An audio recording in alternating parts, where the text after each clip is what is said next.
السلام علیکم دوستوں، آج ہم ایک دل کو چھو لینے والا واقعہ آپ کو سنانے جا رہے ہیں۔ ایک ایسی کہانی جس میں ایمان، صبر اور یقین کا پیغام ہے۔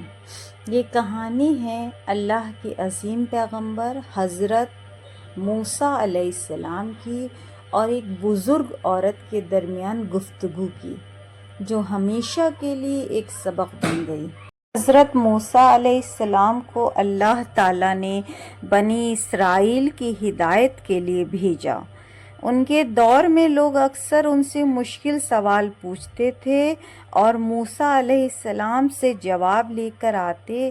ان کے علم اور حکمت سے سب لوگ اقرار کرتے تھے، یعنی موسیٰ علیہ السلام جو بھی باتیں بتاتے، جو بھی رائے دیتے، سارے لوگوں کو وہ باتیں منظور رہتی اور ان پہ عمل کرتے تھے۔ ایک دن موسیٰ علیہ السلام اپنی قوم کے درمیان بیٹھے تھے۔ ایک بزرگ عورت ان کے پاس آئی۔ ان کے چہرے پر زندگی کے تجربے کے نشان تھے، لیکن آنکھوں میں یقین کی روشنی کی چمک تھی۔ عورت نے بہت ادب کے ساتھ کہا، یا موسیٰ، جب میں مر جاؤں گی تو میری لاش کو کہاں دفنایا جائے گا؟ موسیٰ علیہ السلام مسکرائے اور کہنے لگے، یہ تو تمہیں زندگی بھر کے بعد معلوم ہوگا، لیکن بتاؤ تمہیں اس سوال کی فکر کیوں ہے؟ عورت نے کہا، میں چاہتی ہوں کہ میری قبر اس جگہ بنے جہاں بنی اسرائیل کو اللہ کی رحمت نصیب ہو۔ چاہتی ہوں کہ جب اللہ اپنی رحمت برسائیں تو میں بھی اس کے قریب ہوں۔ حضرت موسیٰ علیہ السلام کو اس کی بات پسند آئی۔ انہوں نے دعا کی، یا اللہ، مجھے بتا دے کہ اس بزرگ عورت کی قبر کہاں ہونی چاہیے۔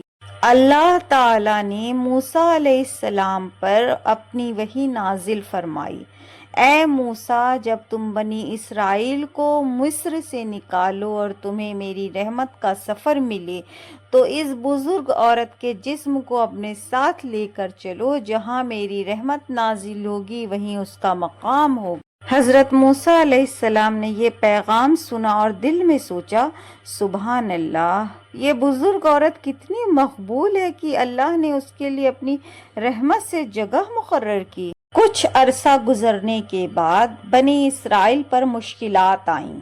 موسیٰ علیہ السلام انہیں مصر سے نکال کر لے آئے یعنی اس عورت کو، اور وہ ایک لمبے سفر پر نکلے۔ اس سفر کے دوران وہ بزرگ عورت بیمار ہو گئی۔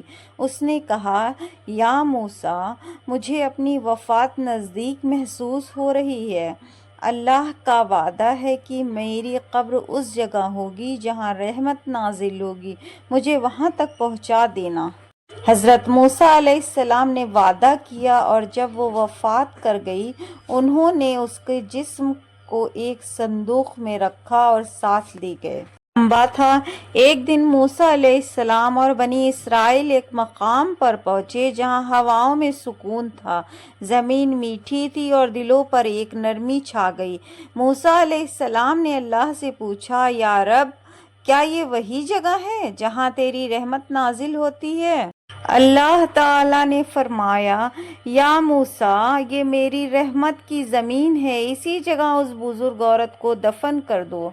موسیٰ علیہ السلام نے اس صندوق کو وہاں دفنایا، اور اس وقت آسمان سے نور برسا، جیسے اللہ نے اپنے نیک بندے کو اپنے پاس قبول کر لیا ہو۔ یا رب العزت۔ دوستوں، یہ سبق اور پیغام یہ تھا کہ وہ بزرگ عورت دنیا سے چلی گئی تھی، لیکن اس کا ایمان اور یقین ہمیشہ کے لیے مثال بن گیا۔ اس نے دنیا میں کچھ نہیں مانگا، نہ مال مانگی، نہ شہرت، نہ عزت، اس نے بس اللہ تعالیٰ کی رحمت کے قریبی مانگی، اور دیکھیے اللہ نے اس کے لیے زمین بھی رحمت والی چن لی۔ سبحان اللہ، سبحان اللہ، سبحان اللہ۔ میرے پیارے دوستوں، میرے پیارے بھائی بہنوں، اس کہانی سے ہمیں یہ سبق ملتا ہے کہ اگر دل میں ایمان اور یقین ہو تو اللہ تعالیٰ ضرور اپنے بندوں کو عزت عطا کرتا ہے، چاہے وہ زندہ ہو یا مر چکا ہو۔ اگر آپ کو یہ کہانی پسند آئی ہو تو ویڈیو کو لائک کریں، شیئر کریں اور چینل کو سبسکرائب کریں تاکہ آپ تک اور بھی دل چھونے والی اسلامی واقعات کہانیاں پہنچ سکیں۔ امید کرتی ہوں کہ آپ کو یہ واقعہ پسند آیا ہوگا۔ اگر پسند آیا ہو تو ماشاء اللہ کمنٹ میں ضرور لکھیں۔ اوکے، اللہ حافظ۔ پھر ہم ملیں گے ایک نئے واقعات کے ساتھ اور ایک نئی اسلامک باتوں کے ساتھ۔ پلیز آپ ہمارے چینل کو سبسکرائب کر کے بیل آئیکن کو پریس کر لیں تاکہ میں کوئی بھی ویڈیو اپلوڈ کروں اسلامک تو سب سے پہلے آپ تک پہنچے اور آپ اس کو دیکھیں۔ آمین۔